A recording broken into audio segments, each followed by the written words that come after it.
தமிழகத்தின் பல்வேறு பகுதிகளில் உள்ள கோயில்களில் சனிப்பெயர்ச்சியை முன்னிட்டு சனி பகவானுக்கு சிறப்பு அபிஷேக தீபாராதனை நடைபெற்றது. உலக பிரசித்தி பெற்ற திருநள்ளாறு சனீஸ்வர பகவான் ஆலயத்தில் சனிப்பெயர்ச்சியையொட்டி சிறப்பு அபிஷேகம் நடைபெற்றது. வெள்ளி கவச அலங்காரத்தில் சனீஸ்வரர் பக்தர்களுக்கு அருள்பாலித்தார்.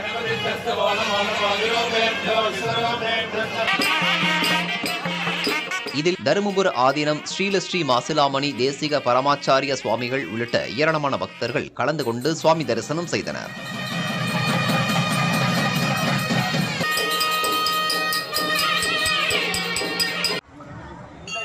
ராஜபாளையம் மாயூரநாத சுவாமி கோயிலில் சனீஸ்வரர் சன்னதியில் கும்பம் வைத்து விசேஷ ஹோமம் அபிஷேக ஆராதனைகள் நடைபெற்றன. கோயிலின் பிரகார மண்டபத்தில் பூஜிக்கப்பட்ட புனித நீர் கொண்ட கலசங்களுக்கு சிறப்பு யாக பூஜைகளும் தொடர்ந்து சனி பகவானுக்கு புனித நீருடன் சிறப்பு அபிஷேகங்களும் நடைபெற்றன.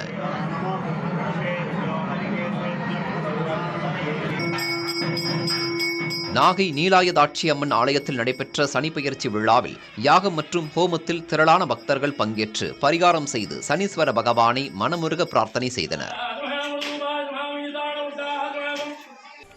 அரியலூர் மாவட்டம் ஜெயங்கொண்டம் அருகே கங்கை கொண்ட சோழபுரத்தில் உள்ள பிரகதீஸ்வரர் ஆலயத்தில் தாமரை பூ வடிவில் உள்ள ஒரே பீடத்தில் நவகிரகத்தில் சனி பகவானுக்கு சிறப்பு யாகம் நடைபெற்றது. தேனி மாவட்டத்தில் உள்ள பிரசித்தி பெற்ற குச்சனூர் சுயம்பு சனீஸ்வர பகவான் கோயிலில் முன்னாள் முதலமைச்சர் ஓ பன்னீர்செல்வம் சுவாமி தரிசனம் செய்தார். கும்பகோணம் அருகே திருநறையூரில் வேறு எங்கும் இல்லாத வகையில் சனி பகவான் இரு மனைவி மற்றும் மகன்களுடன் அருள் பாலிக்கும் ராமநாத சுவாமி திருக்கோயிலில் சனிப்பெயர்ச்சி விழா வெகு விமர்சையாக நடைபெற்றது.